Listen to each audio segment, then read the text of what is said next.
समग्र विश्वर आत्मीय रोगी बंधुगण को विनम्र प्रणाम निवेदन कर। आज तारीख 9/6/2022 गुरुवार आध्यात्मिक चिकित्सा सत्संग तरफ सात्विक भाव विषय रे आलोचना करिबा। विगत आलोचना रे राजसिक भाव तामसिक भाव विषय आलोचना करिछु। अर्थात ये जगत रे जीव जीव श्रेष्ठ जीव मानकर आत्मा को भाव रे बंधा ही रही जोड़ी ही रही एवं से भाव अनुसार संसार रे जीवन यात्रा अतिवाहित करुछंती आलोचना है। आज जीव जीव श्रेष्ठ जीव मानक ठारे देखा जाउथिबा सात्विक भाव विषय आलोचना करिबा। आमे साधारणतः गुणी ज्ञानी सज्जन मंडली हिसाब रे जानी थाउ जे सात्विक गुण ब्रह्मचारी सन्यासी ऋषि महर्षि मानक ठारे देखा जाए। आउ जेते जीव गुड़ाक गृहस्थ बा परिवार परिचालना करुचंती से मान के बारे किसी सात्विक गुण न थाए। संसार माने तो या कौन तामसिक राजसिक सात्विक कौन हेटा से आश्रम रे से साधु सन्यासी ऋषि ब्रह्मर्षि यही माने सीना सात्विक भाव को कार्य रे परिणत करि परिबे। ये संसार भितरे थाई कि महिला संसार आवर्जनामय संसार कूटकपटतार संसार ये भितरे ये सात्विक भाव किसी ही पाइबे। एटा आमे बहुत हालुकार भाविले। यही संसार रे मध्य सात्विक भाव अनेक क्षेत्र रे जीव जीव श्रेष्ठ जीव मानक ठारे देखा जाए। तेबे आसंतु से गृहस्थ जीव मानक ठारे देखा जाउथिबा सात्विक भाव विषय किछि आलोचना करिया। जो गृहस्थ सात्विक जीव मानक ठारे जो गृहस्थ सात्विक भावधारी जीव अछंती सेमानकर केतोटी लक्षण देखा जाए। अनेक लक्षण भितरु किछि आलोचना करिया एवं जहाँ आलोचना करिया सेही भितरु किछि किछि तांको ए गृहस्थ जीव ठारे देखा जाए। प्रथम होउची समता भाव समता बा समानता। ये सात्विक भाव लक्षण होचु समस्त को समतारे आचरण देखिबा। समता आचरण देखा अर्थात दरिद्र प्रति गोटे भिकारी आसिले तांकु जो भाव रे माने नम्रता सहानुभूति एटा जने दरिद्र भिकारी उपस्थित हेले तांको प्रति आमे नम्रता देखिबा आमे दया भाव देखिबा। जहा जने गुरुजन जदि आछिले तेबे तांखठारे दरिद्र पाखरे दया भाव दान करिवार भाव सृष्टि आसीबो। गुरु देखिले गुरुजन देखिले नम्रता आज्ञा बात ये हूँ सात्विक भाव। आमर समता न थाए जदिओ किसी विषमता से पुणी ओलटा कौन दिन दुखी दरिद्र को देखिले आमे थट्टा परिहास करिबो तार रूपरेख उपरे आमे समालोचना करिबो माने कमेटी भी मारिबो एटा मांकड़ामी आज्ञा पशुटार हीन। किंतु आउ गुरुजन को आज्ञा सर नमस्कार नहले नमस्कार न मारिकी मध्य साइड मारिकी जीवा।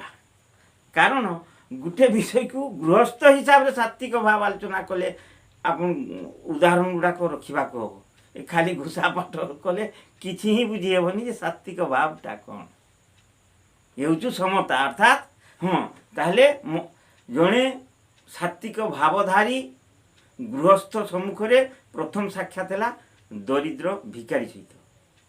तेणु ए भाई आसिल ना हाँ हौ ए अच्छी 5 टଙ୍କା धर जा से निश्चय कहब भगवान आपनकर मंगल कर कारण सर्व गोटे नारायण भगवान तांकर से शरीर भितर थाई कि आसिकी ये अधम को टेस्ट कर भगवान टेस्ट कर देखिए कौन तेणु जदि नहीं हो जदि नहीं मने मने हे भगवान तांको तांको सुख आज सुखरे रखु कारण मु तांको सुख देबारे समर्थ हो पार्लिनी जड़े दरिद्र को जड़े दाता बा स्वच्छल धन थी व्यक्ति किसी दब ना कारण यज्ञाशिष्टा सीनसंत मुच्यंते सर्व कीड़ विषय भुंजंते ते तोगं पापा जे पचतात्म कारण खाली आम भागवत श्रीमद भगवत गीता कहूँ यहाँ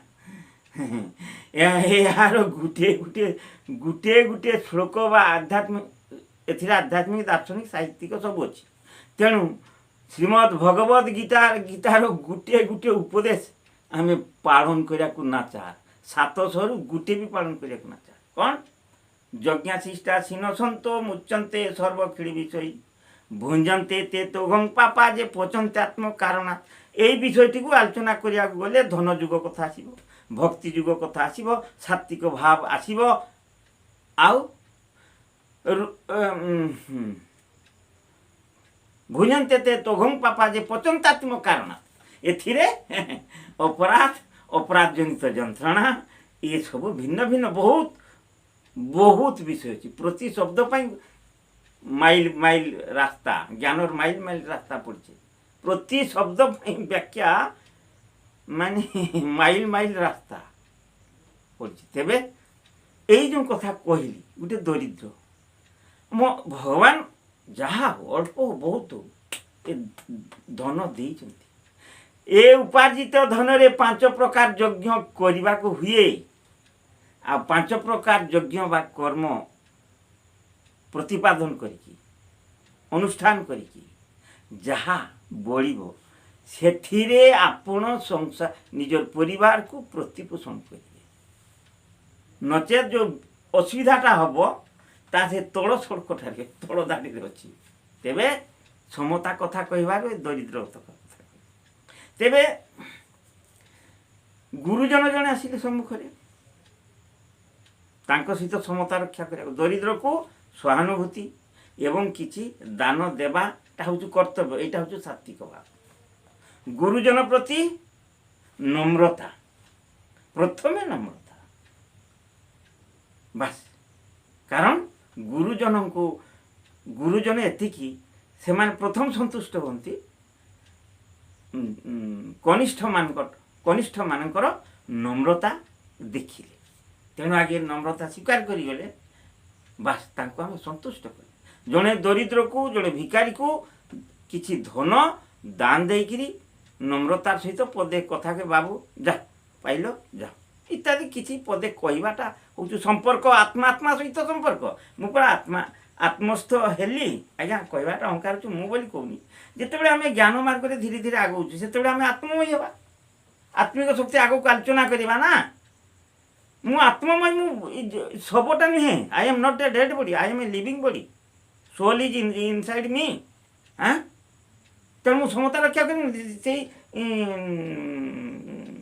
बॉडी भितर किएटा अच्छी सोलटा अच्छी ना खाली आमर सोल दृष्टि एकाकार शरीर एवं धन दृष्टि बहुत फरक गोटे दरिद्र एवं मो भितर बहुत फरक किंतु सोल रे समान आत्मा रे समान आज्ञा ए विद्युत बत्ती जलुची आ गोटे हिटरटा चली से गरम लाल तक रूपटा देखा जाऊँ एथिरे बल्बटारे से रूप किसी ना किंतु ये हूँ आलोक दाता आलोक देवा कामटा ये साधन करुच्ची से उत्ताप देवार साधन करुच्ची फरक माने भितरे विद्युत समान कर्म साधनटा अलग शरीर गठनटा अलग एतकी बुझंतु आज्ञा आजिकार इंजीनियरिंग जुगरे हाँ कि पाठ पढ़ा ना कि पाठ आम दायद मान को पढ़ेवा इंजीनियरिंग लाइन कथाटा आसला आज्ञा सोल रे एतकी बुझी पारना तेणु जड़े दरिद्र एवं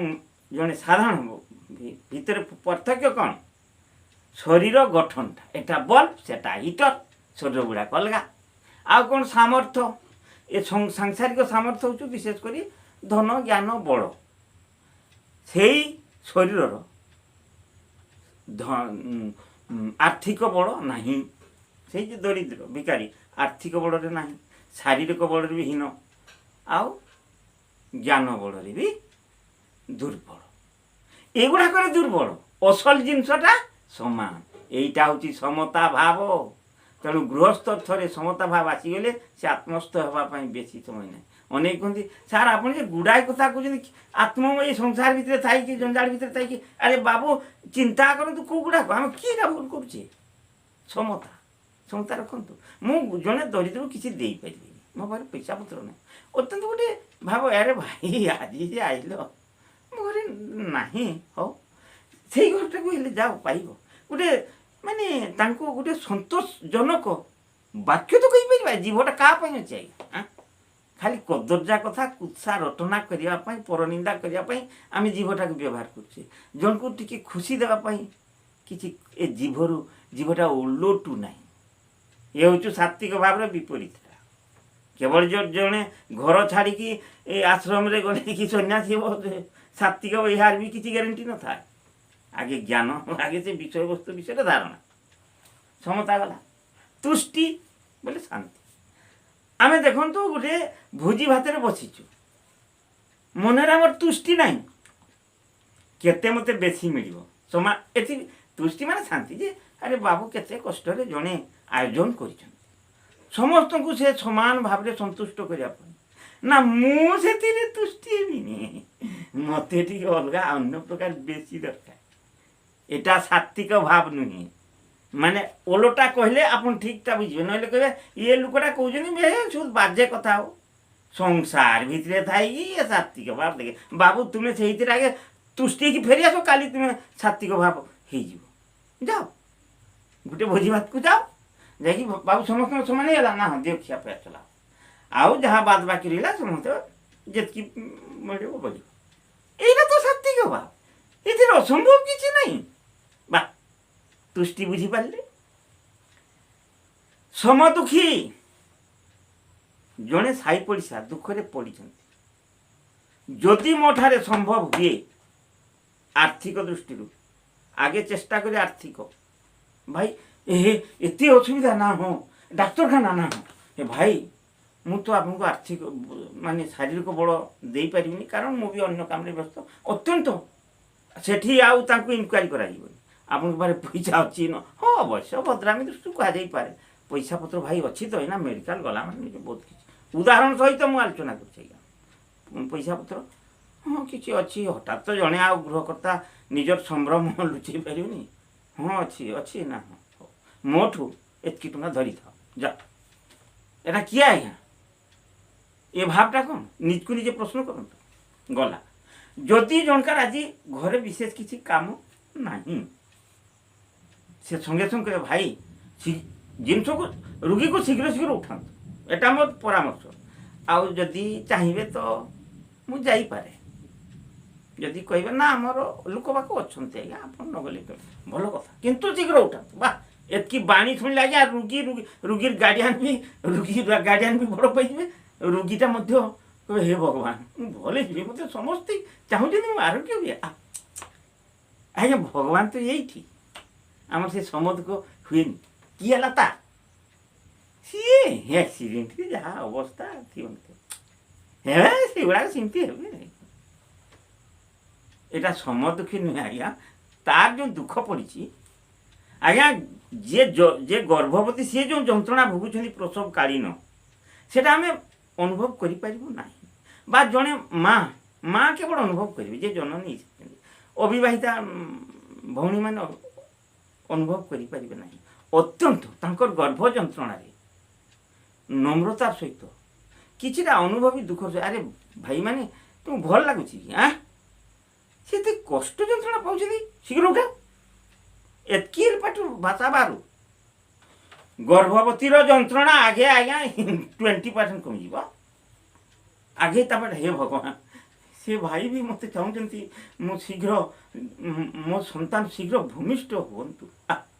ନା ଆମେ ଏଇ କଷ୍ଟ ପାଉଛି ଏଗୁଡ଼ା କଷ୍ଟ ଭାଇ କାମ ନାହିଁ ଧନ୍ଦା ନାହିଁ ବସି ବସି ଖାଉଛନ୍ତି। ଆଗ କାଳରେ କ'ଣ ଲୋକେ ଶିଳ ବାଟୁଥିଲେ ଏକ୍ସରସାଇଜ୍ କରୁଥିଲେ କୂଅରୁ ପାଣି ଟାଣୁଥିଲେ ଏଗୁଡ଼ା ବସି ବସି ଖାଉଛନ୍ତି ଗୋଟେ ପେନ୍ ହେଉଥିବ ପ୍ରସବ ହେବ। ଆଜ୍ଞା ଯାହା ଯନ୍ତ୍ରଣା ଯେଉଁ ମା ଗର୍ଭବତୀ ମା' ମାନଙ୍କର ମା' ହିଁ ଶବ୍ଦ କଲେ ଭଲ ଗର୍ଭବତୀ ମା'ଙ୍କର ଯେଉଁ ଯନ୍ତ୍ରଣା ହେଉଥିବ 2 ଗୁଣ ବଢ଼ିଯିବ। ତାହେଲେ କୁହନ୍ତୁ ଏଇଟା ସାତ୍ତ୍ୱିକ ଭାବ ନା ଆଉ କିଛି କହିବି ସେ ଦୁଇଟାକୁ ଆପଣ ବିଚାର କରିବେ।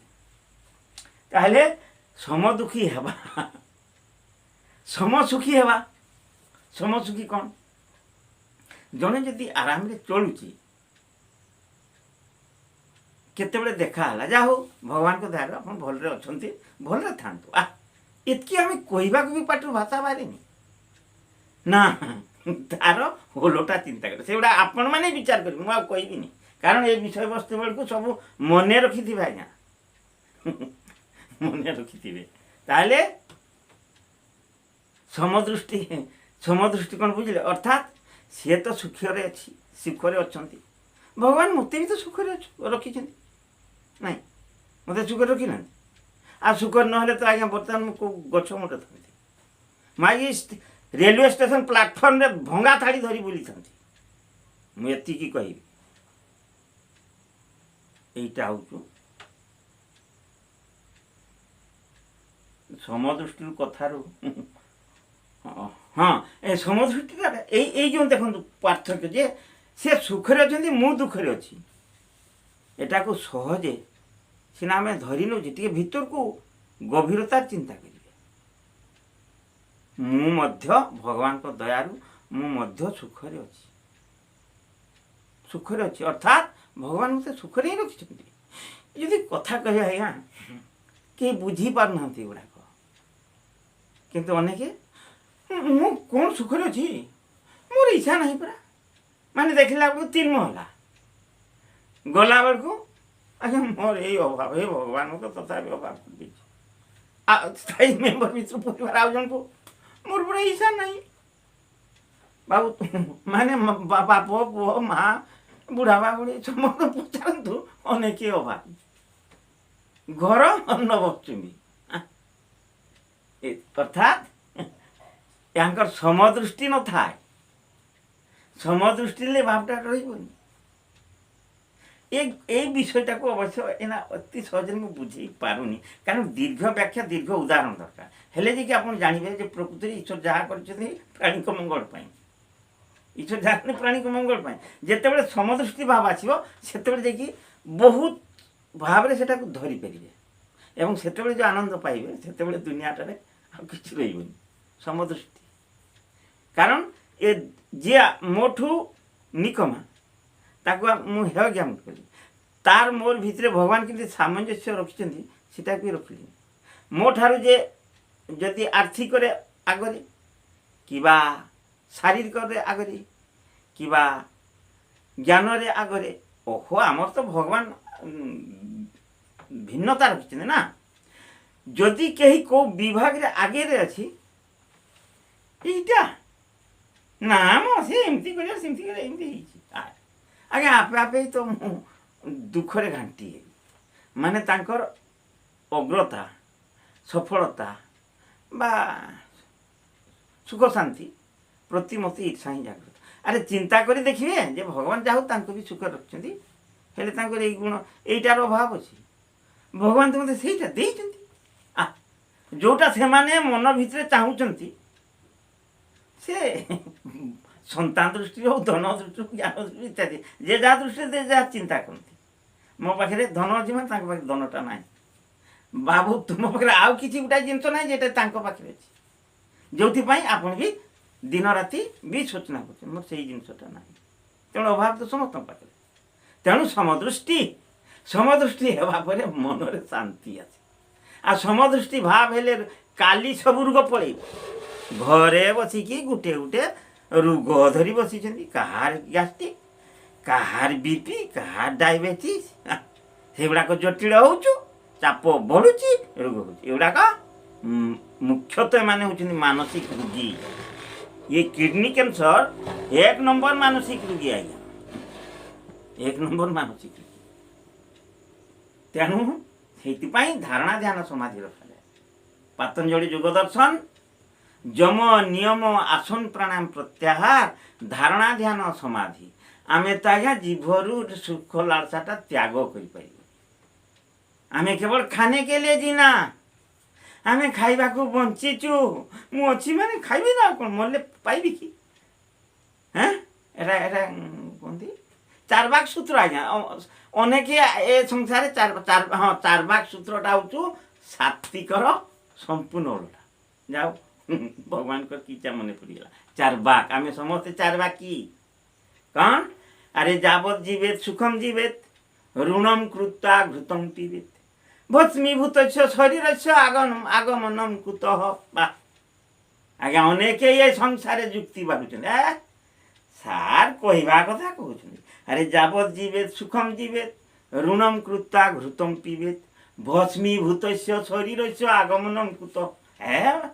जेते दिन बंचवा जावत जीवेत सुखम जीवेत आराम मौज करी बंचवा जावत जीवेत सुखम जीवेत ऋणम कृत्वा घृतम लुट करो बैंक रु प्रचुर लोन आनो एटा सेटा देखे कि आसे ताहापरे दरकार पड़े एठू मारिबा चू बा चिंता करू एटा को भावरे जाऊ हाँ जावत जीवेत सुख ए श्लोकरे मु आपण मान सम्मुखरे आर्थिक अवस्था भी सूचौची शारीरिक अवस्था भी सूचौची शारीरिक आसब एथिरे जीवा लालसा त्याग कराहीनी तेणु जीवा लालसा जदि त्याग करेंगे आपण रोगरू बंचे रोग बंचे ना कहवाटा मोर भूल हो माने रोग आपन को छाड़बनी जीव लालसा छाड़बेनी कारण धन जीव लालसा बहुत जोड़ा जोड़ी थाए शरीर खाद्य ग्रहण करने सामर्थ्य अच्छी कि नची से आम लक्ष्य कर आम जिते दिन पर्यंत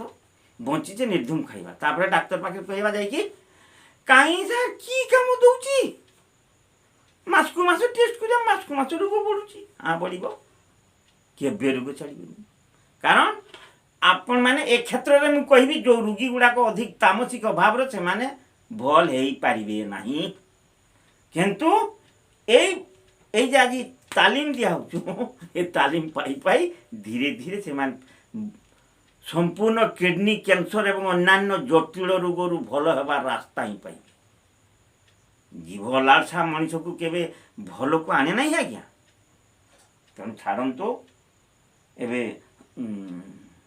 एटा कौ स्तर आसिक पहुँचीगला हाँ चारबाग सूत्र हूँ आपणकर सात्विक भावधारा 100% नुहे आज्ञा 101% विपरीत जावत जीवेत सुखम जीवेत ऋणम कृता घृतम पीवेत जितके दिन बचा प्रचुर ऋण कर आण खाईदे ऋणम कृता घृतम पीवे यही चिंताधारा मैंने कि पाठ पढ़ुचे आज्ञा हाँ एत खर्च कर दायाद मान को आम पढ़ुचे ये छि छि छि छि छि हाँ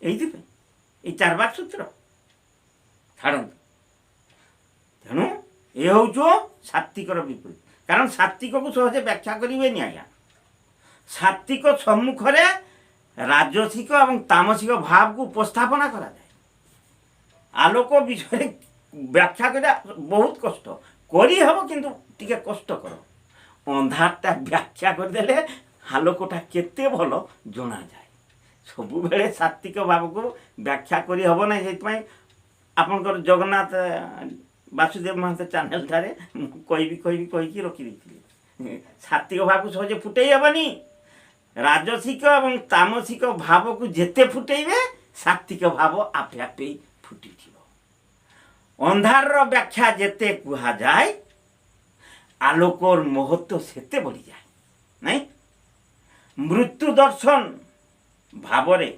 मनरे आखिरी जेते सृष्टि हब सेते धारणा ध्यान दृढ़ हुए मन रखु एटा बारंबार कहूँ बुझीपारे तो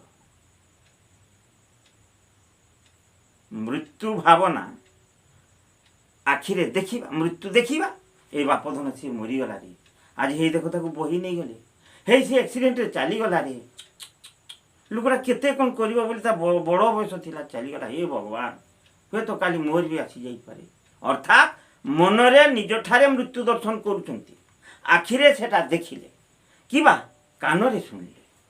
ତିନିଟା ଇନ୍ଦ୍ରିୟ ଆପଣଙ୍କୁ ସାହାଯ୍ୟ କଲାଣି ମୃତ୍ୟୁ ଦର୍ଶନ, ମାନସିକ ସ୍ତରରେ, ଶାରୀରିକ ସ୍ତରରେ। ଶାରୀରିକ ଘଟଣାଟା କାନରେ ହେଉ ଆଖିରେ ହେଉ, ଆଉ ମାନସିକ ସ୍ତରରେ ମୃତ୍ୟୁଟା।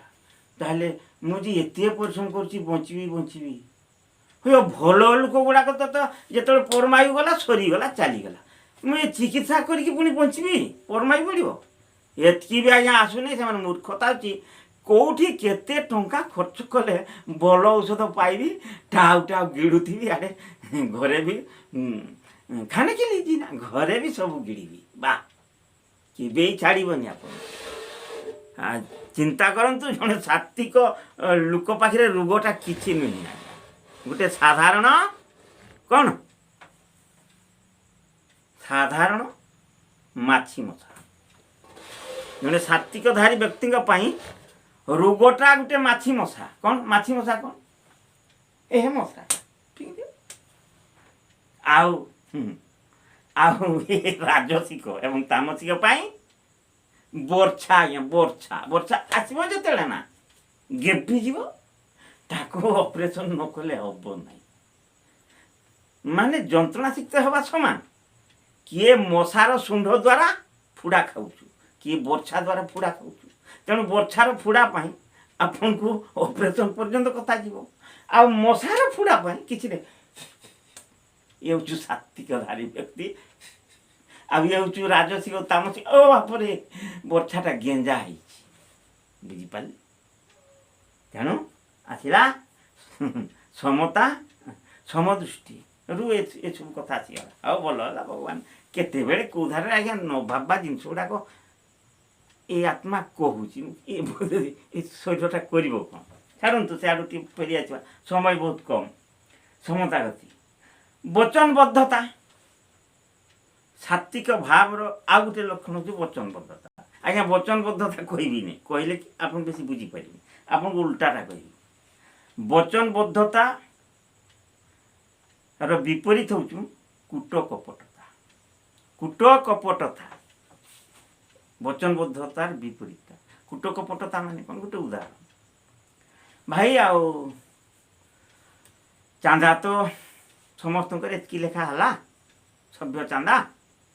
ଧରନ୍ତୁ ଏଇ ଜଗନ୍ନାଥ ରଥଯାତ୍ରା ପାଇଁ ଆମର ମେମ୍ବରମାନଙ୍କୁ ଏତିକି ଲେଖା ହେଲା। ଶୁଣିଲେ ନା, ହଉ ଏଠି ଦସ୍ତଖତ କରନ୍ତୁ, ରିଜଲ୍ୟୁସନ୍ ହେଲା। ଆମେ ଆଜ୍ଞା ଦସ୍ତଖତ ବି ରିଜଲ୍ୟୁସନ୍ରେ ଯାହା ଲେଖା ହେଇଥିବ ଯେ ଏ ବର୍ଷର ବାସି ପିଠାର ଶ୍ରୀ ଜଗନ୍ନାଥ ମନ୍ଦିରରେ ଯେଉଁ ରଥଯାତ୍ରା ପାଳନ ହେବ, ସେଥିପାଇଁ ସଭ୍ୟମାନଙ୍କୁ ଏତିକି ଲେଖା ଦାନ ଦେବା ପାଇଁ ନିଷ୍ପତ୍ତି ଗ୍ରହଣ କରା। ଆମେ ପଢ଼ିଲେ, ଶୁଣିଲେ, ଦସ୍ତଖତ ମାରିଦେଲେ। ବଚନବଦ୍ଧତା ଆଜ୍ଞା ଏଠି ଲେଖାବଦ୍ଧତା, ଲିଖିତବଦ୍ଧତା, ଫରକ ତ ବେଶୀ କିଛି ନାହିଁ। କି ଫରକଟା ରହିଲା ଆଜ୍ଞା? ଯେହେତୁ ଆମେ ମୁହଁରେ କହୁଛେ, ସେଇଟା ଖାତାଟା ଲେଖା ହେଇଛି, ମାନେ ଖାଲି ଭାବ ସମାନ, ବିଷୟବସ୍ତୁ ସମାନ, ଗୋଟେ ମୌଖିକ, ଗୋଟେ ଲିଖିତ। ଏଇ ତ ଆମେ ଦସ୍ତଖତ ମାରିଲେ। ଅର୍ଥାତ୍ କ'ଣ? ଆମେ ମଧ୍ୟ ଲିଖିତ ନିଷ୍ପତ୍ତିକୁ ଲିଖିତ ଭାବରେ ସ୍ୱୀକାର କରିନେଲୁ। ଆଉ ଯଦି ମୁହଁରେ କୁହାହେଲା ବଚନ, ତାହେଲେ ବଚନବଦ୍ଧ ହେଇଗଲୁ। ସେଇ ବଚନଟାକୁ ସଭାପତି ମହୋଦୟ, ଆଜ୍ଞା ମିଟିଂରେ ତ ଜଣେ ସଭାପତି ମହାଶୟ ଥିବେ ନା ନାହିଁ। ସଭାପତି ମହାଶୟ ସମସ୍ତଙ୍କର ମତକୁ ଚିପୁଡ଼ିକି ସାରାଂଶ ନେଇକି ସଭାପତି କୁହନ୍ତି। ସଭାପତି ତ ନିଜର ବାପଦ ନିଜର ସ୍ୱାର୍ଥ ପାଇଁ କିଛି କୁହନ୍ତିନି। ସମାଜର ଏ ଅନୁଷ୍ଠାନର ଉନ୍ନତି, ଶାନ୍ତି, ସୁଖ, ଉନ୍ନତି, ଆଉ କ'ଣ କହିବି, ଆଧ୍ୟାତ୍ମିକ ପଲ୍ଲବ ମାନେ ଭାଷାରେ ମାନେ ଆଧ୍ୟାତ୍ମିକର ଉନ୍ନତି, ଏସବୁ ନିମନ୍ତେ ତ ସେ ସମସ୍ତଙ୍କର ମତକୁ ନେଇ ନିଷ୍ପତ୍ତିଟା ଦେଉଛନ୍ତି। ଯଦି ମୁହଁରେ ଶୁଣେଇଲେ, ସେଟା ଆମକୁ ବଚନବଦ୍ଧ ହେବାକୁ ହେବ। ଯଦି ଲେଖାରେ ଦେଲେ, ଲିଖିତବଦ୍ଧ ହେବାକୁ ହେବ। କିନ୍ତୁ ଏଠି ଆମେ କପଟତା ଆଚରଣ କରେ। କ'ଣ? ହଉ ମୁଁ ଦସ୍ତଖତ ମାରିଲି, ଦେଖିବା କିଏ କେତେ ଦେଉଛି, ନେଲେ ମୁଁ କାହିଁକି ଦେବି। ଏଠି ତ ସେଠି କହିବେ, ଏଠି ଖରାପ ପାଇବେନି ନା, ଗାଳି ଖାଇବେ କି? ମାନେ କି ଭାବ, ଆମର ଭାବ, ଏଟା କି ଭାବ ଆଜ୍ଞା? ଆପଣମାନେ ଏବେ କହିବେ ଏଟା ସାତ୍ତ୍ୱିକ ଭାବ ନୁହେଁ। ଆଉ ଆଉ କି ଭାବ ସେଗୁଡ଼ାକ ଆପଣମାନେ ହିଁ ଏବେ କହିବେ। କାରଣ ଆଜିର ବିଷୟବସ୍ତୁ ହେଉଛି ସାତ୍ତ୍ୱିକ ଭାବଧାରୀ ଜୀବ ଜୀବ ଶ୍ରେଷ୍ଠ ଜୀବ। ସାତ୍ତ୍ୱିକ ଭାବଧାରୀ ଜୀବ ଜୀବ ଶ୍ରେଷ୍ଠ ଜୀବ। ତାହେଲେ ଏଇ ଯେଉଁ ଭଗବାନଙ୍କର ବୈଠକ ମାନେ ମୋତେ ଦୁଃଖ ଲାଗେ ଆଜ୍ଞା। ଭଗବାନ ଭଗବାନ କହୁଛନ୍ତି, ଏତେ ପୂଜା କରୁଛନ୍ତି, ନଡ଼ିଆ କଦଳୀ ହେଣ ଟେନ ଏତେ ଦାନ ଦକ୍ଷିଣା, ଏ ନନାଙ୍କର ମନ୍ତ୍ର ଉଚ୍ଚାରଣ, ଏଗୁଡ଼ା କି ପାଇଁ ଆଜ୍ଞା? କାହା ପାଇଁ? ଯଦି ଜଗନ୍ନାଥଙ୍କ ପାଇଁ ଶିବଙ୍କ ପାଇଁ କରୁଛନ୍ତି, ସେଇଥିରେ ତାଙ୍କର ଉପସ୍ଥିତିକୁ ନାହିଁ, ଜଗନ୍ନାଥ ନାହିଁ ଚାଲିଛି ତାହେଲେ ଫେସନ୍। ଯଦି ଭଗବାନ ଅଛନ୍ତି, ଏତିକି ସର୍ତ୍ତ ହେଲା ମାନେ ହେ ପ୍ରଭୁ ଯଥାସାଧ୍ୟ ଚେଷ୍ଟା କରିବେ ଆପଣଙ୍କର ଏଇ ବଚନ ରକ୍ଷା କରିବା ପାଇଁ। ସଭାପତି କହିଲେ କେମିତି କହିଲେ ଆଜ୍ଞା? ଆରେ ସର୍ବଘଟେ ନାରାୟଣ, ସମସ୍ତେ ଗୋଟେ ସିଦ୍ଧାନ୍ତ ନେଲେ, ସେଇ ସଭାପତି ଜଗନ୍ନାଥ ନିଜେ ହିଁ ସଭାପତିଙ୍କ ଆତ୍ମା ରୂପରେ ପ୍ରକାଶ କଲେ। ଭାବନା ତିଆରି ହେଲେ ପରା କାଲି ଆଜ୍ଞା ବାସପିଠାର ଅଧା ଖଣ୍ଡିଆ ପୂର୍ଣ୍ଣମୟୀ ରୂପ ନେବ। ଯଦି ଗୁଡ଼ା ମିଛୁଆ କପଟିଆ କୁଟନି କରୁନାହାନ୍ତି ହଁ, ଆଉ କହିବେ ସାତ୍ତ୍ୱିକ ଭାବଟା କିପରି? ଏଗୁଡ଼ା ଛାଡ଼ି ଦିଅନ୍ତୁ ଆଜ୍ଞା, ଆପଣ ବି ସାତ୍ତ୍ୱିକ ଭାବ ହେବେ। ଯଜ୍ଞାଶିଷ୍ଟା ସିନୋସନ୍ତ ମୁଚନ୍ତେ ସର୍ବକିଳ ବିଷୟ ଭୁଞ୍ଜନ୍ତେ ତେ ତୋଘଂ ପାପା ଯେ ପଚନ୍ତାତ୍ମ କାରଣ। ଗୀତାଳୟ ପରା। ଏହାର ଅର୍ଥଟା ଟିକେ ସମସ୍ତେ ବୁଝିଗଲେ ଆଜ୍ଞା, କାଲି ବାସପିଠାର ରୂପଟା ବଦଳି ଯାଇଥିବ। ଏଠି ଗୋପ ଖେଳ ମଜା ଚାଲେ। କୁହନ୍ତୁ କ'ଣ ଏ ବାସପିଠା ଗୀତାଳୟ ଜଗତକୁ କ'ଣ ଦେଇପାରିଲା? କିଛି ଦେଇପାରିନି। ଯଜ୍ଞାଶିଷ୍ଟା ସିନୋସନ୍ତ ମୁଚନ୍ତେ ସର୍ବକିଳ ବିଷୟ ଭୁଞ୍ଜନ୍ତେ ତେ ତୋଘଂ ପାପା ଯେ ପଚନ୍ତାତ୍ମ କାରଣ। ନିଜକୁ ଆମକୁ ଟିକେ ସରମ ଲାଗୁନି। କେଉଁ ମନ୍ଦିରରେ ଏଟା ଲେଖା ହେଇନି ଆଜ୍ଞା।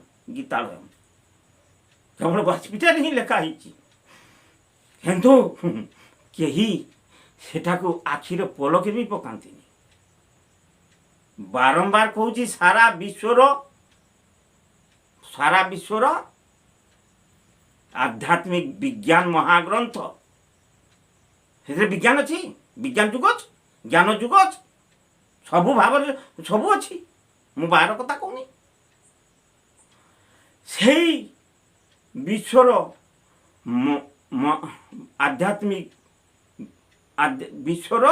ଆଧ୍ୟାତ୍ମିକ ବିଜ୍ଞାନ ମହାଗ୍ରନ୍ଥର ଗୀତାଳୟ ଏ ସୁଯୋଗ ଜଗନ୍ନାଥ ଅହେତୁ କି କୃପା ଆଜ୍ଞା। କେଉଁ ଘଟଣାଟା ତାଙ୍କ ବାଦ ଆପଣମାନଙ୍କୁ ବି ରାଗୁନି ଆଜ୍ଞା।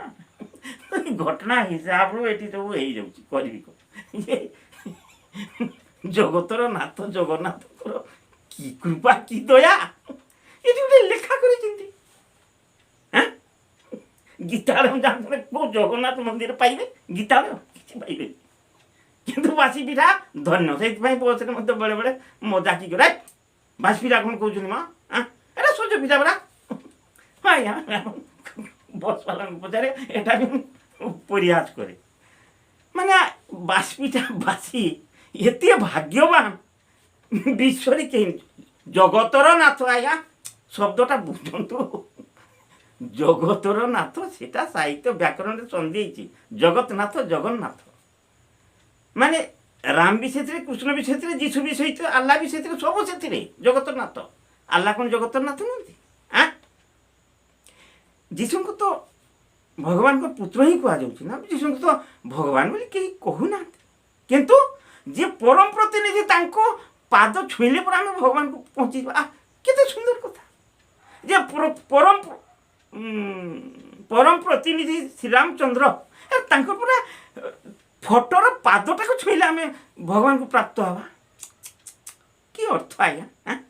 ତାହେଲେ ଭଗବାନ ଶ୍ରୀରାମଚନ୍ଦ୍ରଙ୍କର ଆଦର୍ଶ ପାଳନ କରିବା ପାଇଁ ପ୍ରସ୍ତୁତ ଅଛି ନାଇଁ? ପ୍ରଭୁ ଯୀଶୁ ଭଗବାନଙ୍କର ସେ ପ୍ରତିନିଧି, ତ ପ୍ରଭୁ କହିଲେ ଅଧିକ ଭଲ ଲାଗେ। ପ୍ରଭୁ ଯୀଶୁଙ୍କର ପାଦ ତଳେ ଯଦି ସମସ୍ତେ ୟୁରୋପ, ଏଗୁଡ଼ା କିଏ? ଏଗୁଡ଼ା ଖ୍ରୀଷ୍ଟିଆନ ଗୁଡ଼ାକ ଲଢ଼େଇ କରୁଛନ୍ତି ନା।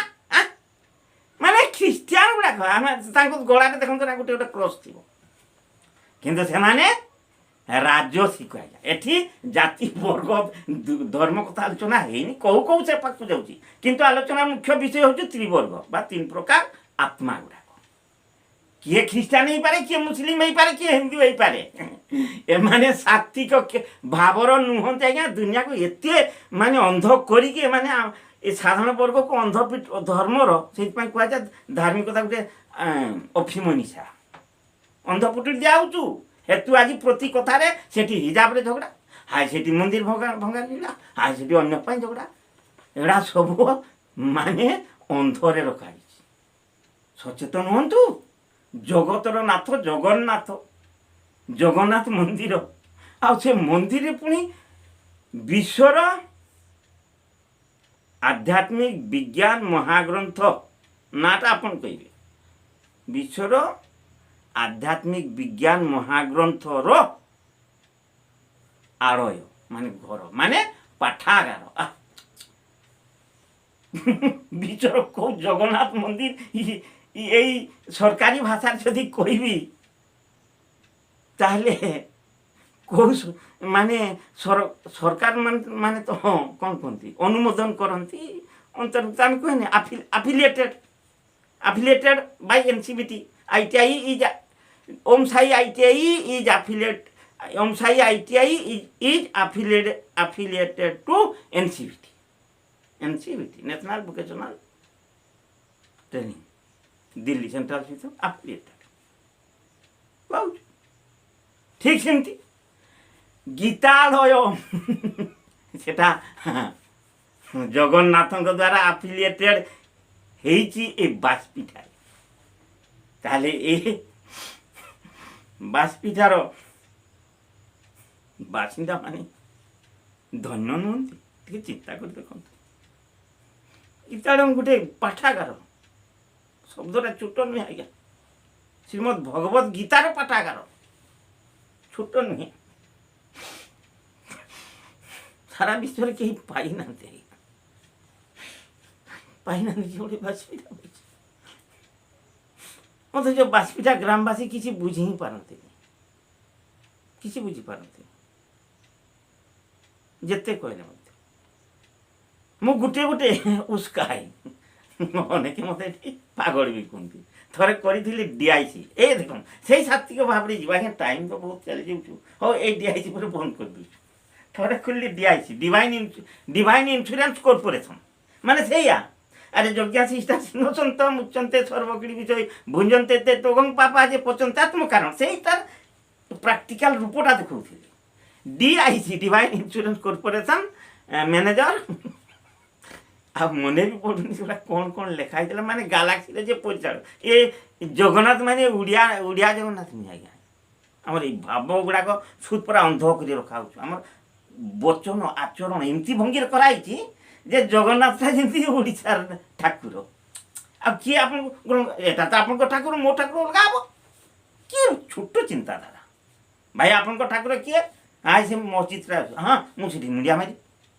कौन है आपन से उर्दू भाषा कथबार्ता करती बोली उर्दू भाषा कहते अवश्य देखु देश नईके बाग देश के तेणु परंपरा भगवान सहित संयुक्त होगापाई जे परंपरा टेक्निक गुड़ाक रखाई से समय से ठीक थिला से परिवेश से समय हजार हजार वर्ष पूर्वे से परिवेशटा से कुरान ठीक थिला मोहम्मद भगवान जहाँ कुरान सृष्टि भगवान जहाँ कुरान सृष्टि कर समय से मुहूर्त से जगार से महान ए मौसुमी जलवायु एथिरे बहुत संपर्क अच्छी विज्ञानगत संपर्क अच्छी स्थानीय लोक मैंने केमती प्रकृति सहित लड़े करी रोगरू दूरे करी जीवन बचे कारण से औषध पत्र भी न था तेणु आउ पुणी सामाजिक व्यवस्था सामाजिक युद्ध घनघटा बहुत माने विधवा भी हो जाती घन घन विधवा से मैंने कौन करेंगे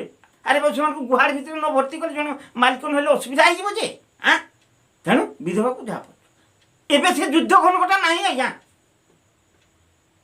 तेणु मु आज्ञा जदि हृदय काटुची तेल मो हाथ जोड़े प्रणाम कर प्रकृति समालोचना कर असुविधाटा हृदबोध कर तेणु प्रत्येक परंपरा समा ठीक ठीक एक निर्दिष्ट समय निर्दिष्ट सेटा कि कहवा पारिपार्श्विक विपर्यय ପାରିପାର୍ଶ୍ୱ ବିପର୍ଯ୍ୟୟରୁ ସେମାନେ ବଞ୍ଚିବେ। ସବୁକୁ କେନ୍ଦ୍ରୀଭୂତ କରି ସୁନ୍ଦର ସୁନ୍ଦର ପବିତ୍ର ବାଇବେଲ, ପବିତ୍ର କୋରାନ, ପବିତ୍ର ଗୀତା ପୁରାଣରେ କରାହେଇଥିଲା। ଯେହେତୁ ଏବେ ପରିବର୍ତ୍ତନ, ଆମେ ସେ ଦେଶ ଲୋକ ଏ ଦେଶ ଲୋକ ସେ ଦେଶ, ଏଥିରେ ଓଡ଼ିଆରେ କହିବେ ଭଗବାନ। ଯଦି ଉର୍ଦ୍ଦୁ ଶିଖିଥାନ୍ତି ନା ନାହିଁ ଆଲ୍ଲାହ ତୋବା ତୋବା କହିଦିଅନ୍ତି। ଯଦି ଦୁଃଖର ବିଷୟ, ମୁଁ ଆଜ୍ଞା 3-4ଟା ଭାଷା ଶିଖିଛି, ଉର୍ଦ୍ଦୁଟା ମୁଁ ଗୁରୁ ପାଇଲି, ନହେଲେ ଏବେ ବି କହିଥାନ୍ତି ଆଲ୍ଲାହ ତୋବା ତୋବା। ଏ ଆଲ୍ଲାହ ଏ ଜଗତକୁ ଶାନ୍ତି ଦିଅ, ସମସ୍ତଙ୍କୁ ସଦ୍ବୁଦ୍ଧି ଦିଅ। ଏତିକି ମୁଣ୍ଡରେ ଭେଜା ପଶୁନି। ଆମେ ପରା ସମତା ନାହିଁ, ଈର୍ଷା କରୁଛୁ। ହଁ, ସାତ୍ତ୍ୱିକ ଭାବରେ ଈର୍ଷା ନଥାଏ, ହେୟ ଜ୍ଞାନ ନଥାଏ। ଏଗୁଡ଼ା ଛାଡ଼ି ଦିଅନ୍ତୁ ଆଜ୍ଞା, କାଲି ଆପଣ ଆତ୍ମମୟ ହେବେ। ହଁ ଆଜ୍ଞା, ସମୟ ବହୁତ ଯାଉଛି। ବଚନବଦ୍ଧତା, এটা ସେଇ ଆଲୋଚନା ଯେ ବଚନବଦ୍ଧତା ଭାଗ ଆଉ କର୍ମନିଷ୍ଠା ଥାଉ। ଆଜି ସମୟ କମ୍, ଏ ପଏଣ୍ଟଟା ରହିଲା ଆଗାମୀକାଲି। କର୍ମନିଷ୍ଠା, ଦାୟିତ୍ୱବାନ, ଉତ୍ତରଦାୟୀ, ଇଏ ହେଉଛୁ ସାତ୍ତ୍ୱିକ ଭାବଧାରୀ ଜୀବ ଶ୍ରେଷ୍ଠ ଜୀବମାନଙ୍କ ଠାରେ ରହେ। ହୁଏତ ପରିବେଶ ଚାପ ଇତ୍ୟାଦି ହେଇକି କମ୍ ବି ହେଇପାରେ, କିନ୍ତୁ କିଛି ଥାଏ। ତେବେ ଆହୁରି ଅନେକ ପାଠ ଅଛି, ଆଉ ହୁଏତ ଆଉ କେତେଟା ଆଲୋଚନା ହେବ, ସେଇଟା ଈଶ୍ୱରଙ୍କୁ ଜଣା। ତେବେ ଆଜିର ଆଲୋଚନାରେ ଅନେକଙ୍କ ହୃଦୟକୁ ନିଶ୍ଚୟ ମୁଁ କନ୍ଦେଇଥିବି, ସେଥିପାଇଁ ତାଙ୍କଠାରେ ମୁଁ କ୍ଷମା ନେଉଛି। ଶେଷରେ ବିଶ୍ୱର ସମଗ୍ର ଆତ୍ମୀୟ ବନ୍ଧୁଙ୍କ ପାଦ ତଳେ ପ୍ରଣାମ ନିବେଦନ କରୁଛି। ରହିଲି।